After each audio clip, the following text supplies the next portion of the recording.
Dans ce Shabbat, deux parachutes, Tazria, Metzora. Deux parachutes très compliqués à lire, très compliqués à comprendre, vraiment. Bekitsour, on parle de quoi? On parle des plaies, on traduit par des lèpres que parfois l'homme il reçoit sur lui, sur sa chair, et donc il devient impur. Il est appelé Metzora. On traduit par lépreux, il devient impur. Maintenant, pourquoi la personne elle devient lépreuse? De la Gemara, dans Masechet Eichin, page tout, Tet Vav Amud Bet, page 15, est écrit comme cela. Kol Saper Lashon Hara, tout celui qui parle de Lashon Hara, Negaim Baim Alav, les plaies s'abattent sur lui. Avant, c'était automatique. Vous allez au café, d'accord? À l'époque, à Belleville, la veilleuse, va rester 1 heure à parler sur Pierre, Paul, Jacques. Ils sont tous lépreux après du café. C'était automatique, d'accord? Donc en fait, donc cette lèpre, c'était une punition pour celui qui parlait la Lashon Hara.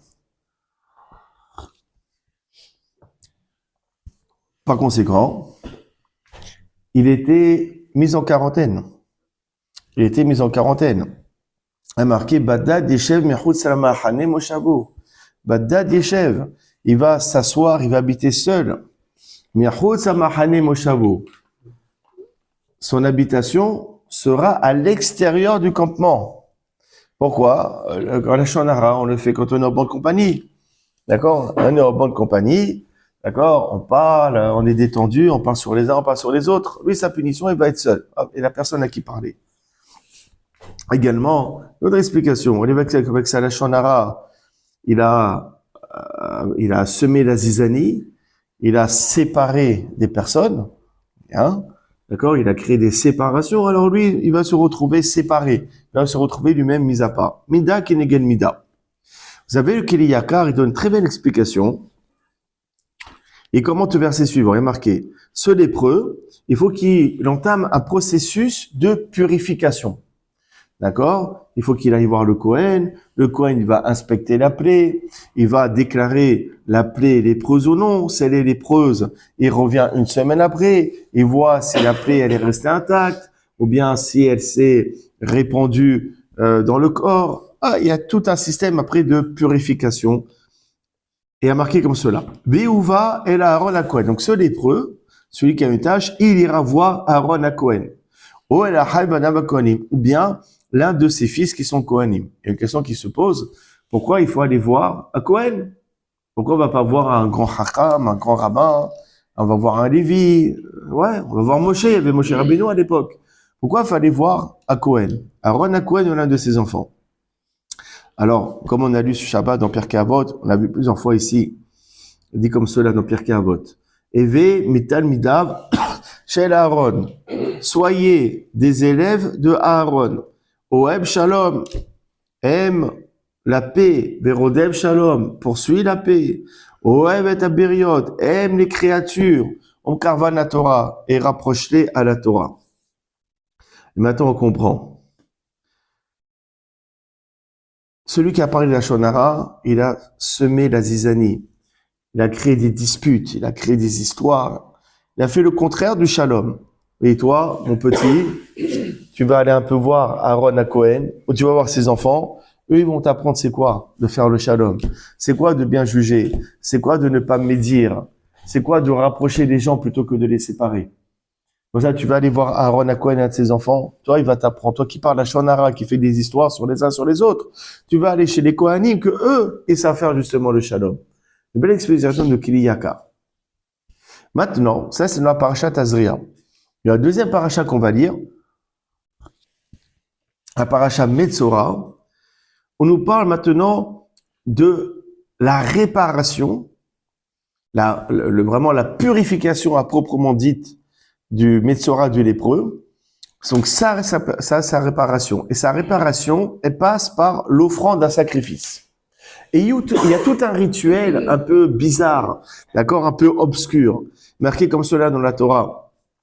Ve'tziva Kohen, le Kohen, il ordonnera. Ve'lakar la mitaher, il prendra pour celui qui veut se purifier. Shetet Tziporim Hayot, 2 oiseaux, 2 colombes vivantes, Terorot, d'accord? Donc 2 oiseaux purs, 2 oiseaux, 2 colombes, on va dire.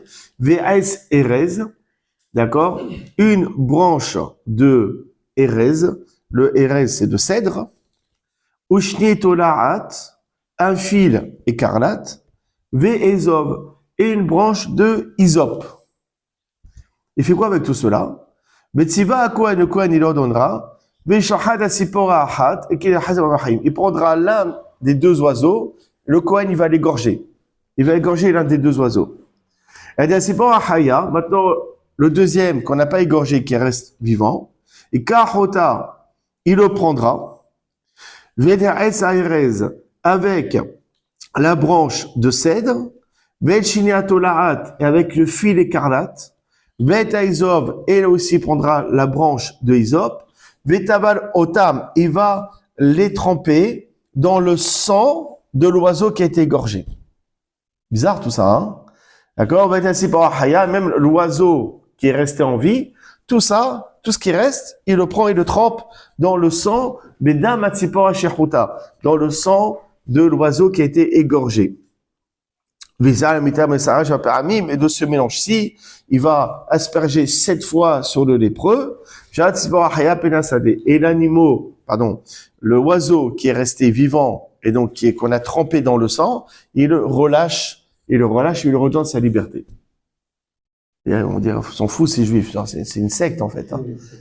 C'est choquant. Vous êtes un peu choqués, non? Ouais. Ça se voit. Des rites africains, vous savez. Ouais, ça fait penser à ça. Ça fait penser à ça. Alors maintenant, il faut comprendre le sens de tout ça. Pourquoi tout cela? Rashi, dans le Chumash, il donne un sens. Il explique les filles Shenegem à la Shonara. Comment l'expliquer? La lèpre, elle vient à cause de la faute de la Shonara. Shuma ase pitpouté devarim. C'est quoi la Shonara? Ça vient du bavardage. Les ficha oskakul et tauratot siporim. Pour ça que pour la purification, on amène des oiseaux. Qu'est-ce qu'ils font les oiseaux? Ils piaffent, ils jazzent. Ils faisaient comme celui qui parle à Shonara. Ils piaffent, ils jazzent. Il n'arrête pas de papoter. Je mets pas de petite tamil, mais c'est soufkol. C'est pour ça qu'il doit amener des oiseaux. Parce que les oiseaux, ils sont aussi bavards que lui. B.S. Erez, il doit amener une branche de cèdre. Pourquoi? Les fiches, parce que les plaies, elles viennent à cause de la faute de l'orgueil. Si on parle de la Shonara, c'est que on pêche par orgueil.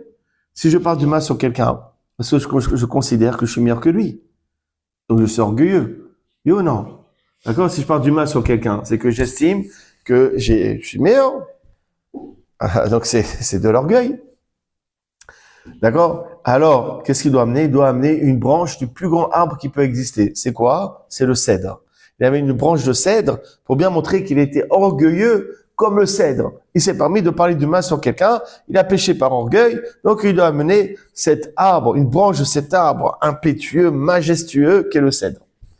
Ushni tola'at we ezov. Il doit amener un fil écarlate et de l'hysope. Matakato betrapé, qu'est-ce qu'il doit faire pour être guéri?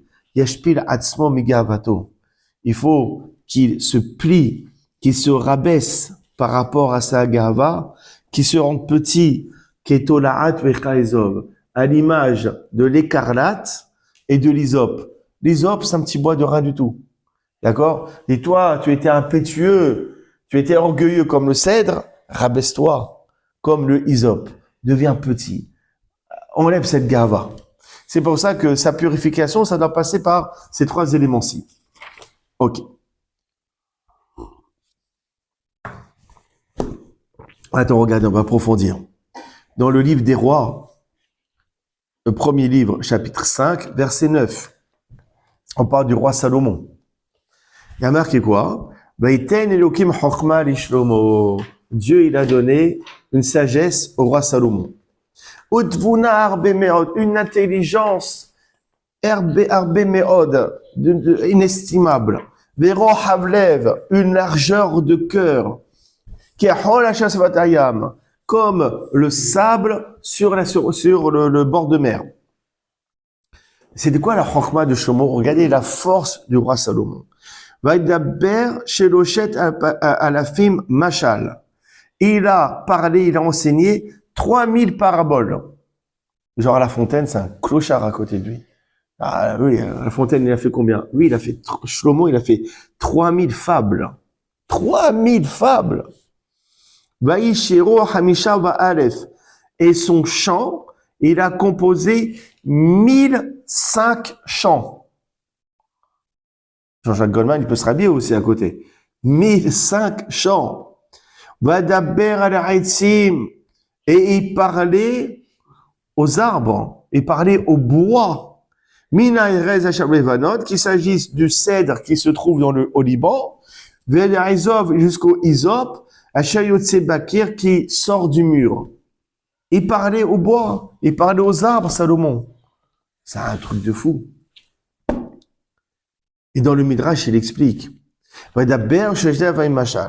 Il explique, Sheloshet, Alafim, Machal, quand on dit qu'il a fait 3000 fables, 3000 paraboles, c'est 3000 paraboles sur chaque verset de la Torah. Chaque verset de la Torah, 3000 machalim. Et sur chaque parabole, il donnait 1005 explications de sa parabole.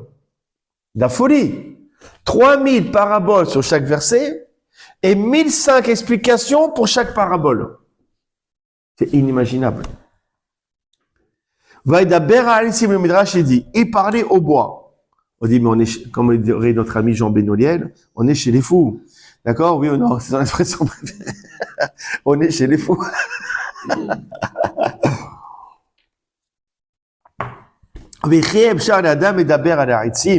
Est-ce qu'un homme, il peut parler au bois? On est chez les fous. Jean, je t'embrasse si tu nous écoutes. Et là, marche Shlomo. Mais Shlomo, il dit comme cela.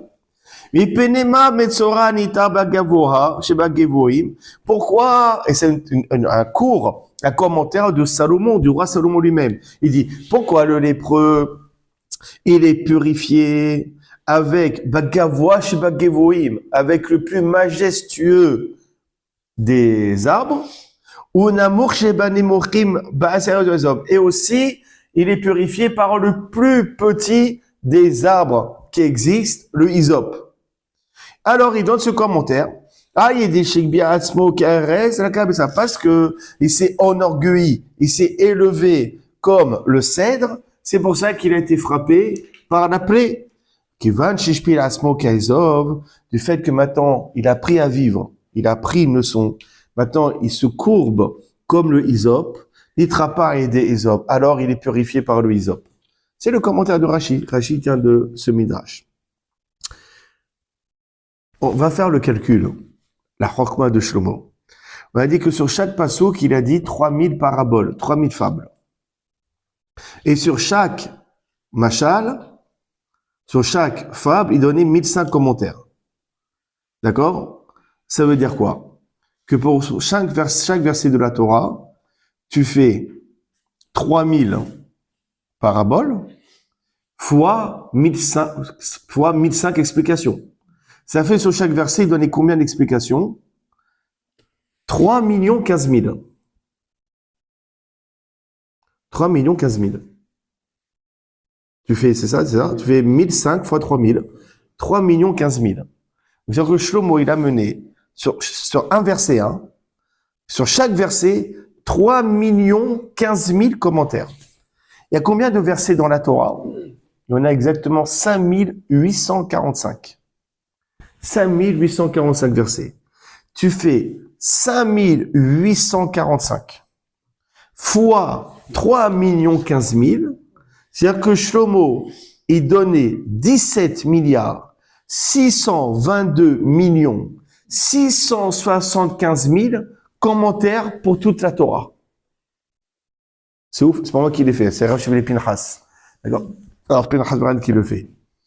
Donc ça veut dire quoi maintenant? La question elle est évidente. Sur les 17 milliards 622 millions 675 000 commentaires qu'a fait Shlomo, le Midrash nous cite un seul. C'est quoi? Celui de lépreux qu'il faut qu'il baisse de sa gava, qu'il s'enorgueillit à l'image du cèdre, il faut qu'il se rabaisse comme le hysope. Quoi, sur les 17 milliards, on ne cite que ce commentaire? La question est, en quoi ce commentaire, il a quelque chose de particulier? Pourquoi c'est celui-ci qui a été cité et pas un autre parmi les 17 milliards qu'il y a? C'est la question du coup. Attends, le cours, il peut commencer une demi-heure après le commencement.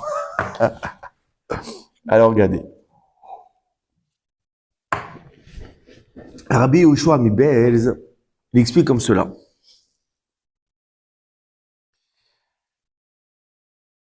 On dit que, quand Rachid l'expliquait, que les plaies, elles viennent à cause de la shonara. D'accord? Et que lui, il ressemble aux oiseaux qui passent leur temps à piaffer. Ouais? À jazzer. Dans ce cas-là, les deux oiseaux, ils représentent la shonara. Donc, qu'est-ce qu'il aurait dû faire le Kohen? Il aurait dû égorger les deux oiseaux. Pourquoi on en laisse un en vie? Très bonne question ou pas? D'accord? On aurait dû égorger les deux, puisque les deux, ils représentent l'action de la shonara. Exactement. Et pourtant, on a tué qu'un seul. Logiquement, on aurait dû tuer les deux. On aurait dû égorger les deux, puisque les deux, ils viennent représenter la shonara. Pourquoi on laissait un en vie? C'est la question. Alors, Rabbi Yehoshua Mibelz, il amène le Zohar Kadosh. Il dit en fait, celui qui parle la shonara, il a double peine. C'est quoi double peine? Tu as parlé de la shonara. Tu as parlé de la shonara pendant 10 minutes. Première Avera, tu as parlé de la shonara. Et dis-moi, pendant ces 10 minutes, au lieu de parler de la shonara, tu n'aurais pas pu parler de Torah? Tu étais avec des copains pendant 10 minutes. Tu aurais pu leur enseigner la Torah. Tu aurais pu les rendre meilleurs. Tu aurais pu leur faire des réprimandes par rapport au fait qu'ils font telle ou telle faute. Tu aurais pu tenter de les rendre meilleurs. C'est pour ça qu'il a double punition. La faute de la shonara et le temps qui a mal été exploité. Et il dit comme c'est saisi le Zohar HaKadosh dans Parashat Azria. Donc maintenant on comprend qu'on égorge un seul oiseau et pas deux. L'oiseau que l'on égorge, il vient amener la kapara sur la faute de la shonara. T'as parlé de la shonara, c'est quelque chose de très grave, c'est quelque chose à ne pas recommencer. Alors cet oiseau, on l'égorge. Néanmoins, le deuxième oiseau, on le laisse en vie. Qu'est-ce qu'on fait? On lui redonne sa liberté. Pourquoi? Dire, toi maintenant, tu vas être à l'image de cet oiseau. Qu'est-ce qu'il fait cet oiseau? Il va voler. Il va aller un peu partout. D'accord? Il va se poser un peu partout. Toi aussi maintenant, tu vas sortir de chez toi. Au lieu de parler de la shonara, tu vas parler de Torah aux autres. Tu vas les rendre meilleurs. Tu vas prodiguer la bonne parole. Et c'est ça le tikkun. Comme en faisant la shonara, tu as fait deux fautes. La shonara, et tu n'as pas utilisé ta langue pour rendre les autres meilleurs. En leur parlant de Torah, on les en les réprimandant. Alors pour ça que cet oiseau, le premier on va l'égorger, c'est la capara pour la faute de la shonara. Et le deuxième, c'est pour que tu apprennes une leçon, il faut que tu sois à l'image de ce deuxième oiseau qui sort de chez lui, qui va affronter le monde, qui va affronter les autres. Toi aussi, maintenant tu vas sortir de chez toi, et tu vas voir les autres, et tu vas enseigner la Torah, et tu vas rendre les autres meilleurs. Tu comprends? Comme ça, le Gaon de Belz, il explique pourquoi il y a un oiseau sur deux qui est tué et pas les deux. Très belle explication. Maintenant, regarde. On dit que lui, il a péché par orgueil. Ouais. Qu'est-ce qu'il doit faire? Il doit se rabaisser. S'il doit se rabaisser, il aurait dû offrir quoi? Que le hysope, le plus petit des arbres. Pourquoi on a besoin de rappeler l'orgueil, le cèdre?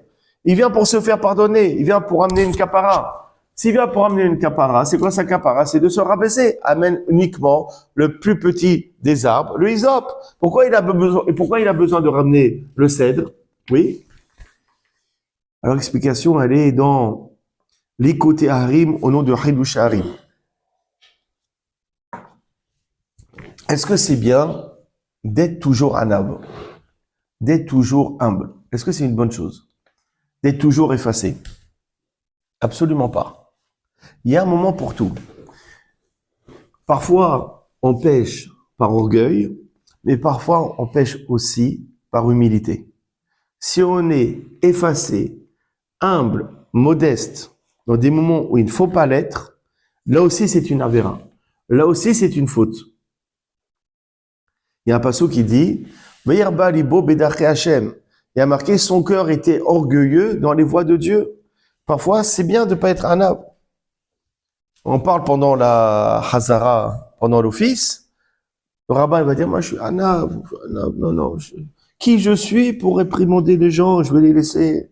Non, là c'est le rabbin, il dit rien, il laisse faire. C'est une avéra. Il faut taper, il faut s'énerver. Il faut être un peu orgueilleux. Il y a des moments où il faut être orgueilleux. Parfois, comme c'était votre père tout à l'heure, les enfants, ils se comportent mal. Quoi, on va laisser faire alors? Ouais, il faut durer pendant le seder. Quoi, il faut se taire? On va être anav? Non! Il faut avoir un peu de gava, taper du poing sur la table et montrer, si on le fait pas, c'est une faute aussi. C'est pas des fautes de notre père, ça. Et comme cela. Eh bien, cette personne qui a parlé d'Lashon Hara, elle a fauté aussi bien par orgueil que par excès d'humilité. Par orgueil, parce qu'elle a parlé d'Lashon Hara, comme j'ai expliqué. S'il parle d'Lashon Hara, c'est qu'il se considère meilleur que les autres, en tout cas meilleur que la personne ce qui parle. Mais aussi, pourquoi est-ce qu'il n'a pas parlé de Torah à ses amis, à son entourage? Pourquoi il les a pas réprimandés? Parce que lui, il se dit, mais qui je suis, moi? Moi, je suis nul en Torah. Qui je suis pour les réprimander? Qui je suis pour leur parler de Torah? Donc, ça veut dire quoi? Il a péché aussi par excès d'humilité. C'est pour ça qu'il doit amener le cèdre, par rapport à la faute qu'il a fait d'orgueil d'avoir parlé de la Shonara, mais aussi il doit amener du hysope. Il doit amener du hysope pour expier la faute de l'excès d'humilité. Que justement, il n'a pas pris son courage à deux mains, il n'a pas pris ses responsabilités pour parler de Torah et rendre des gens meilleurs. Donc, il a fauté par orgueil et par humilité. C'est pour ça qu'il doit amener aussi bien le cèdre que le hysope. Maintenant, de Harvey Nahal au nom de Rabbeinu Arizal. Et là, on va vraiment approfondir. Il dit une personne qui a commis des fautes et qu'elle n'a pas fait teshuva. Elle quitte ce monde sans teshuva. Elle n'a pas fait teshuva. Et que je me retrouve dans sa bonté, il veut que la personne elle monte dans le ciel parfaite. D'accord? Pour pouvoir après hériter le Gan Eden. Il dit le Rabbeinu Arizal que la personne elle doit passer par des Gilgulim, par des réincarnations. Aussi bien Badomem dans le minéral, Tsoméar dans le végétal, Hay parfois dans l'animal, Omedaber parfois dans le corps d'un être humain.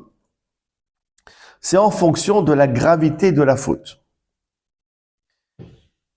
Maintenant, Kadosh Baruch Hu, il est bon.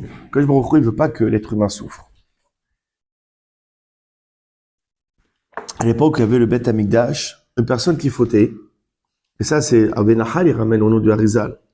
Une personne qui fautait, elle amène un korban, elle amène un sacrifice. Sacrifice, on amène un animal. Qu'est-ce qu'il fait à Kadosh Baruch Hu? Dans cet animal-ci, il y a la Neshama, c'est la réincarnation d'une personne qui a fait la même faute que la personne qui offre le sacrifice. Donc la personne qui amène le sacrifice, par exemple, amène un sacrifice parce qu'elle a transgressé Shabbat, j'en ai un exemple, Kadosh Baruch Hu va faire en sorte que dans cet animal-ci, il y a la Neshama d'un homme qui aussi a transgressé Shabbat. Et quand la personne, justement, elle offre le sacrifice, la personne qui offre le sacrifice, ça amène le pardon pour sa faute à elle, mais aussi ça amène aussi le pardon pour la Neshama qui est réincarnée dans cet animal-ci. Donc on dit que le sacrifice c'est de la barbarie, etc. Mais c'est fou, les animaux, ils vont te dire, mais non, pas du tout. Ils vont dire, au contraire, ça nous arrange. Ça n'a pas de sacrifice. Comment la Neshama va être libérée? Et ça, à chaque fois. Quand je me retrouve, il est mazmine, il fait en sorte que c'est un animal qui a fait la même faute que la personne qui fait l'offrande, pour que les deux, ils amènent leur réparation. La personne qui offre, et la Neshama qui est à l'intérieur de l'animal. C'est un chidouche extraordinaire. Et ça rejoint ce qu'on a dit justement, plusieurs fois, on a ramené le Ramban. Le Ramban, il dit qu'une personne qui a fauté, normalement, elle devrait mourir. En effet, shachotati tamut. D'accord? Ce qui fait que je il fait en sorte que la personne, elle amène un animal. Et la personne qui offre l'animal, qui offre le sacrifice, il doit imaginer que tout ce qu'on fait à l'animal, on aurait dû le faire à lui. Quand on l'égorge, il doit penser que c'est lui qui va être égorgé. Quand il est brûlé, c'est lui qui aurait dû être brûlé. D'accord? Il doit amener cela. Bah, réellement, bah, c'est lié. C'est lié. Parce qu'effectivement, tout ce qu'on fait à cet animal, on aurait dû le faire à lui, puisque la personne qui est dans l'animal a commis la même faute que lui, il a commise. D'accord? C'est pour ça.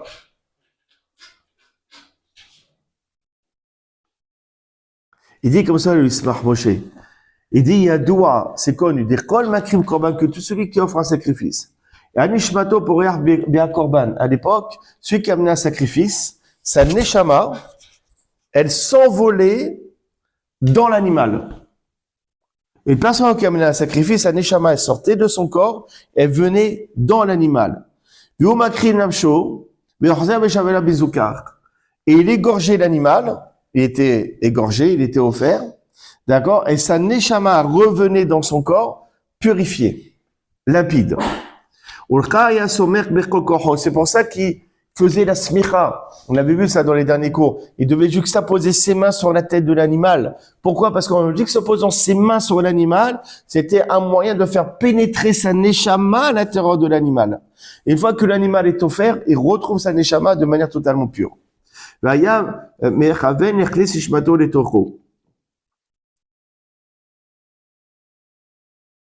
en fait, c'est quoi l'idée? C'est que la personne qui est incarnée dans un animal, elle peut pas faire son propre tikkun. Elle peut pas mettre des téfilines. Elle peut pas manger caché. Elle peut pas faire de brachot. D'accord? C'est impossible. Alors justement, quand la personne qui a fait la même faute qu'elle, elle juxtapose dedans et qu'elle rentre sa neshama à l'intérieur, c'est-à-dire que les deux qui ont quand même la même faute, ils font justement leur tikkun en même temps. D'accord? Donc tout ce qu'on a amené ici, c'est relié aux commentaires du Ramban et du Ismach Moshe. Maintenant qu'il n'y a plus de Beth Amikdash, on ne peut plus faire ça. On est bloqué. Maintenant, ça passe par les brachot, par exemple, avant de manger. Les brachot aussi, on libère. Aussi bien qu'il s'agisse d'animaux, qu'il passe de légumes ou de fruits ou tout, etc. Que je brachot dans sa bonté, fait en sorte qu'on va amasser un morceau de viande, et lui, à l'intérieur, il y a son tonton, sa tata à l'intérieur. D'accord? Il va faire la bracha Shalom, il va libérer. Quand on fait Birkat Ilanot aussi. D'accord? Il y a des neshamot qui sont bloqués dans les arbres. Quand on fait Birkat Ilanot, on les libère. Il y a d'autres, à l'époque, ça se passait beaucoup par les korbanot. Birkat, à Ilanot. Dans les Vanna, il n'y a personne qui est dans la lune. À part Armstrong, sinon, Ça peut être considéré comme du mirage. Non, mais en tout cas, non, pas Birkat Alevana, mais en tout cas, oui, par les brachot, Birkat Ilanot, oui. Mais en tout cas, quand on analyse maintenant, philosophiquement parlant, on dit quoi? Que la personne qui amène un korban, à l'intérieur de l'animal, se trouve une personne qui amène la même faute. C'est-à-dire que elle, en faisant son tikkun, sa réparation, elle offre aussi un tikkun à la personne qui est enfermée dans l'animal. C'est-à-dire que c'est quoi la teshuva finalement, Bikitsu? La teshuva, ça passe par le fait de rendre les autres meilleurs. Que si c'est une teshuva où moi simplement je veux simplement moi me rendre meilleur, sans vouloir avoir une influence sur le monde extérieur, ça marche pas. Une vraie teshuva, c'est lorsqu'elle est bénéfique sur les autres. Les gens ils croient que lorsqu'ils font teshuva, ça y est, ils font Shabbat, ils mangent kasher et tout, ah ça y est, c'est fini. Il y a plus papa, il y a plus maman, il y a plus de la famille, ils s'enferment dans leur monde et ils apportent plus rien. Et au contraire, au lieu de faire aimer Torah et Mitzvot, ils dégoûtent leur entourage. Ils mangent plus chez eux. C'est pas ça le truc. La teshuva, une vraie teshuva, c'est lorsqu'elle profite aussi aux autres. Toi, tu as goûté au plaisir, au kiff de la Torah et Mitzvot, et ben tu as ce devoir de le faire goûter aux autres. Pas les dégoûter à cause de ta teshuva. Tu dois leur donner envie, par ta gentillesse, par tes livrets Torah, par ton ouverture. C'est ça la vraie teshuva. D'accord? On voit que la personne qui amène un sacrifice, si elle amène un sacrifice uniquement pour sa propre réparation, ça marche pas. Son sacrifice, il est validé parce qu'il est en train de sauver une neshama qui était emprisonnée à l'intérieur d'un animal. Parce qu'il a libéré un autre juif, que son sacrifice il va être agréé, il va être accepté.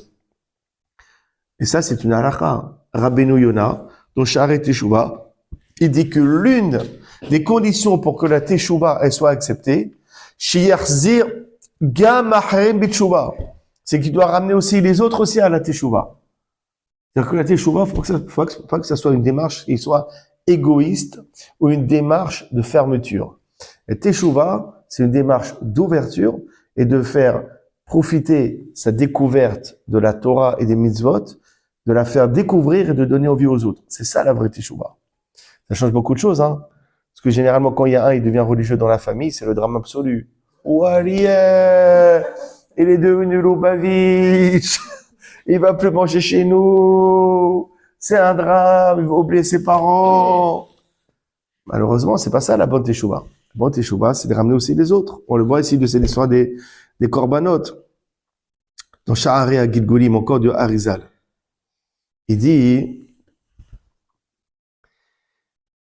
Il amène toute cette histoire de Gilgulim, d'accord, comme j'ai expliqué. Et vous avez Rabbeinu Haïm Vital, il témoigne. Et je traduis directement. Plusieurs fois, j'étais avec mon maître, le Harizal. Au l'air Passadé, on allait dans un camp, dans un champ.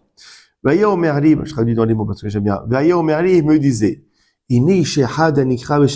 voici, tu sais quoi, il y a un homme qui s'appelait tel nom. C'était un tzaddik, un érudit. Et à cause d'une faute, qu'il a fait durant sa vie, c'est quoi, il est dans cette pierre. Le Harizal, il avait cette force, il voyait une pierre. C'est quoi? Lui, c'était Marklouf. D'accord? Une fois, il a fait la shonara ou je sais pas quoi, et il est dans cette pierre. Le Harizal, il est arrivé à percevoir les personnes qui étaient enfermées dans les minéraux. Otsomerzé, ou bien même dans un végétal. Là, cette épi de maïs, il y a Réhouven qui est dedans. Parce qu'il a fait telle faute, etc. Il le voyait. Et justement, la force qu'avait le Harizal, c'est la force qu'avait le roi Shlomo, qu'avait le roi Salomon. Il dit le Ramban avec un noun, que le roi Salomon, il était baki, il était connaisseur dans toutes les forces végétales, mais tout ce qui était caché à l'intérieur. C'est-à-dire que le roi Shlomo, il avait cette capacité de dire que dans tel élément est enfermé la neshama de telle ou telle personne. La force qu'avait le roi Shlomo. Et maintenant, on comprend ce qu'il a dit. Vaïdaber ala Eitzim. On dit que le roi Shlomo, il parlait sur les bois. C'est quoi? Il parlait au sujet des bois. Quand il voyait une branche ou un arbre, il pouvait savoir qui était enfermé à l'intérieur. Et pourquoi il était réincarné à l'intérieur, à cause de quelle faute. C'est ça, comme ça, il faut comprendre le pasouk. Vaïdaber ala Eitzim. Et maintenant, on comprend que Shlomo HaMelech, il nous explique en fait, et pour ça que son commentaire, parmi les 17 milliards de commentaires qu'il a rédigés, on retient celui-ci, parce que ce commentaire il est extraordinaire. Ce commentaire qu'il a fait sur le processus de purification du lépreux. C'est que la Torah elle demande que le lépreux, il amène quoi? Il amène un bois, Erez Vezov, de cèdre et de hysope. Quand je me retrouve, qu'est-ce qu'il fait? Une personne qui a fauté par Gahava, elle va se réincarner dans ce bois de cèdre. Et quand le Metzora, elle va l'utiliser pour se purifier, il amène sa purification, son tikkun pour lui, et pour la neshama qui est enfermée à l'intérieur de ce bois de cèdre. Pareil, une personne qui a fauté par excès de modestie, il laisse les gens faire ce qu'ils veulent, tout est autorisé, tout est toléré. Se dit qui je suis, moi, pour juger ou pour faire des réprimandes. D'accord? Faut laisser les gens faire ce qu'ils veulent. Rien n'est grave. Qui je suis une petite personne. Une personne qui a péché par excès d'humilité, elle va se réincarner où? Dans ce bois de hysope. Et quand le Metzora, il va se purifier, d'accord? Alors il va amener aussi le tikkun pour lui-même et pour cette personne qui était dans ce bois de hysope. Et c'est ça le commentaire de Shlomo. Et comme c'est un commentaire qui est extraordinaire, et qu'on voit comment la bonté de Akadosh Baruch Hu, elle est infinie, comment Akadosh Baruch Hu, il cherche à amener des réparations aux personnes qui ont fauté. Comme à travers ce commentaire, on voit la bonté de Akadosh Baruch Hu, c'est pour ça que ce commentaire, il a été cité parmi les 17 milliards d'autres commentaires qu'il y a. Et encore pourquoi? Parce qu'on voit l'altruisme que doit avoir un juif par rapport à son prochain. On voit l'enseignement. Tu veux te purifier, ta purification, elle a de la valeur, uniquement si elle influe autrui. Si elle purifie ton atmosphère, si elle purifie ton entourage. Tu as fait tes chouvas, tu t'es purifié. Est-ce que tu as donné envie de faire Torah Mitzvot à ta famille ou tu les as plutôt écœurés? Est-ce que tes amis, quand ils t'ont vu, ils ont appris à aimer la Torah ou pas? Cette idée, elle est extraordinaire. Que le processus de Teshuvah et de Tahora, elle passe si elle profite à autrui.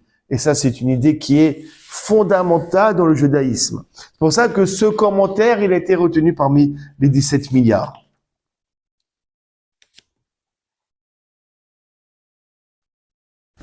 Maintenant, par rapport à nous-mêmes, et je vais terminer là-dessus. Par rapport à nous-mêmes. On dit quoi? On amène du bois. C'est quoi on amène du bois? Le bois, c'est quelque chose qui est inerte, d'accord? Qui n'a pas de sentiment. Qui n'a pas de sentiment, qui n'a rien. D'accord? On dit la purification n'est pas justement par ces bois-ci. Souvent, on faute parce que on est insensible comme du bois. Ça veut dire quoi? On n'a plus le regesh, on n'a plus le sentiment de nos fautes. On s'est autorisé tellement de choses qu'on n'a même plus cette conscience que c'est quelque chose de grave et qu'il s'agit d'une transgression. Tout est devenu maintenant autorisé pour nous, pour certaines choses. Donc, parfois, on était insensible à l'image de ce bois qui est insensible. D'accord? Alors, on nous dit quoi? Ce bois, il faut le tremper dans du sang et dans de l'eau vive. C'est quoi le sang? Le sang, c'est la vie. C'est quoi l'eau vive? C'est la vie. On demande parfois la purification, elle passe par quoi? Elle passe par le regesh. Passe par le regesh. Par le fait de reprendre conscience de la gravité de certains de nos agissements. C'est pour ça que le tikkun, il passe aussi par cela. Savoir redonner du sang, savoir redonner de l'eau vive dans ce bois-ci. Cette insensibilité qu'il y a en nous, d'accord, il faut savoir redonner de la vie.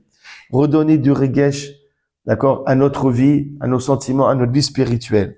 Et ça aussi, le grand enseignement que l'on peut retenir de cette paracha de Metzora. Baruch Adonai Olam, Amen et Amen.